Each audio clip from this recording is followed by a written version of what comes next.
On the night of March 23, 2016, millions of Indians were celebrating a cricket victory. India had just defeated Bangladesh in a dramatic World T20 match. In a quiet neighborhood of Vikaspuri, a father stepped outside his home to celebrate that moment with his young son. They were not watching television. They were playing cricket. Just a few minutes later, that celebration would turn into one of the most shocking acts of mob violence the city had seen in years. A father would be dragged out of his home, beaten in front of his own child, and a festive night would end in tragedy. Welcome to the inner room, and this is the story of Dr. Pankaj Narang.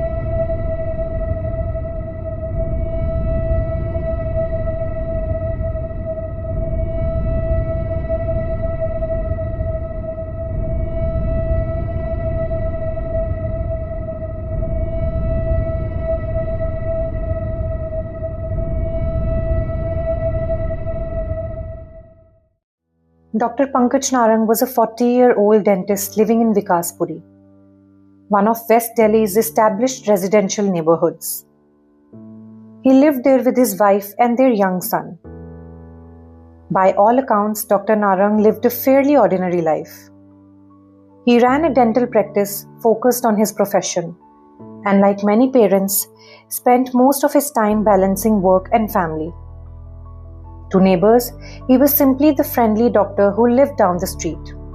Nothing about that evening suggested that his life was about to end in a brutal and senseless way.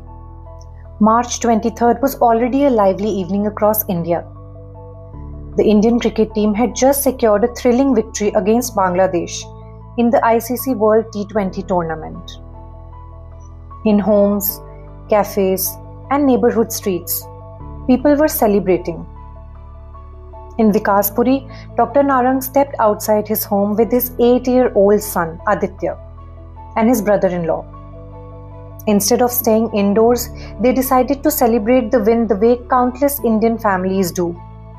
They began playing cricket outside their house. The following day was Holi, the festival of colors. It was meant to be a night of joy before the celebrations began. During their game, the cricket ball rolled out of the courtyard and into the nearby lane. Dr. Narang's son ran outside to retrieve it.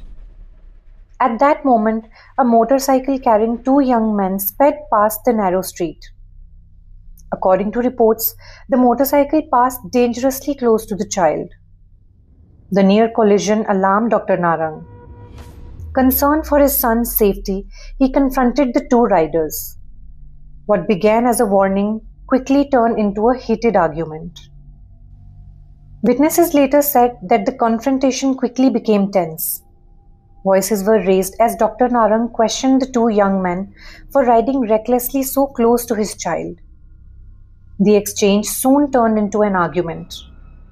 Before leaving, the two youths reportedly threatened the doctor with consequences and fled the scene, abandoning their motorcycle nearby. Concerned about what had just happened, Dr. Narang tried to call the police to report the incident. However, according to reports, he could not get through because the police line was busy. For a brief moment, it appeared that the confrontation had ended. Residents assumed the situation had settled down. But the night was far from over. Approximately 10 minutes later, the two men returned. This time they were not alone. They came back with a group of around 10 to 15 people, many reportedly from a near JJ colony settlement. The group arrived armed with sticks, iron rods, bats, and hockey sticks. What had begun as a small street argument was now turning into something far more dangerous. Members of the group began pelting stones toward the doctor's residence. When Dr. Narang stepped outside to see what was happening, the mob attacked. They dragged Mr. Narang out of his home. In front of his wife and young son, he was beaten mercilessly. Witnesses later described attackers striking him repeatedly with rods, sticks, and bats. A few residents attempted to intervene and pull the attackers away, but they were also assaulted by the mob. Many others in the neighborhood were aware of what was happening. Lights came on in nearby houses and people gathered at a distance. However, most did not step forward to intervene as the violence unfolded. The attack continued for several minutes. Dr. Narang suffered severe injuries to his head and body. By the time neighbors managed to alert the authorities, the attackers had already fled. Locals called the police around midnight. Dr. Narang was rushed to a nearby hospital. Doctors attempted emergency treatment, but the injuries were too severe.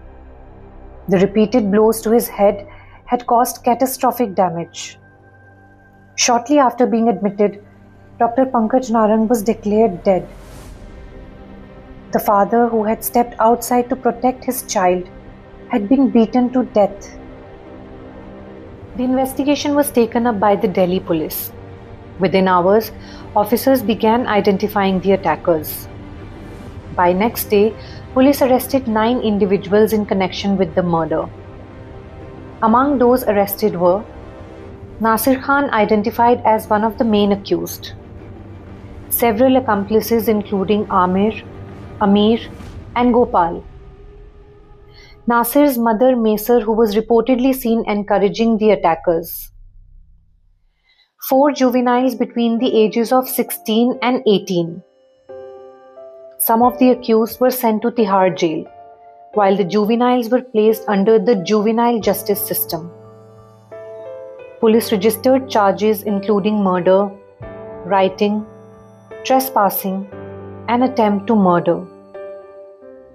As news of the murder spread across the country, the case triggered intense reactions online. On social media, rumors began circulating that the attackers were Bangladeshi migrants. These claims quickly spread across platforms, fueling anger and communal speculation.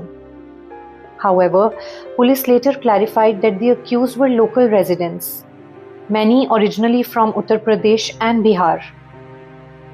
Officials stated that the case had no confirmed communal motive. Despite this clarification, the misinformation had already taken on a life of its own. Residents of the nearby settlement reported facing hostility and suspicion after the rumors spread. Some families even left the area, fearing backlash. For the residents of Vikaspuri, the brutality of the attack left a deep scar. A father had been killed outside his own home. A child had witnessed his parent being beaten. And an argument that lasted only minutes had destroyed an entire family. In the immediate aftermath of the incident, the Delhi government led by Arvind Kejriwal expressed concern over the killing. Authorities announced assistance for the family, including security arrangements and a job for Dr. Narang's wife, since he had been the primary breadwinner. Dr. Upma Narang was appointed as an assistant civil surgeon in Maulana Azad Institute of Dental Sciences. The case soon moved into the judicial process as investigators completed their work and charges were filed against the accused.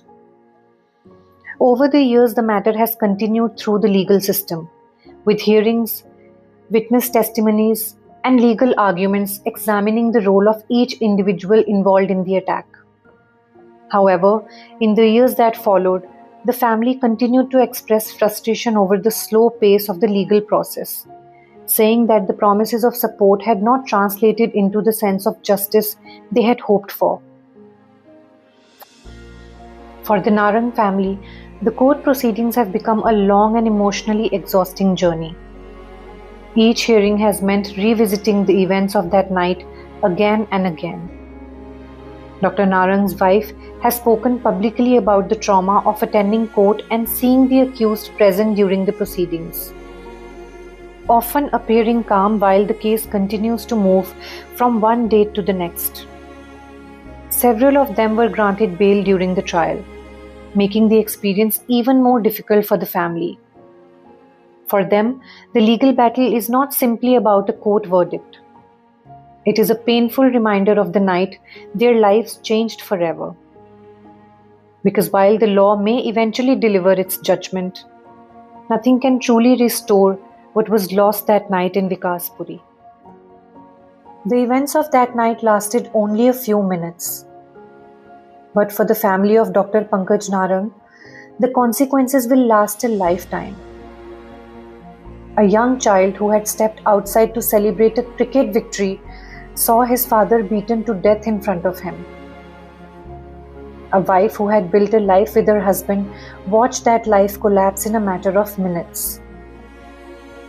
The home that once echoed with ordinary family moments now carries the memory of that night.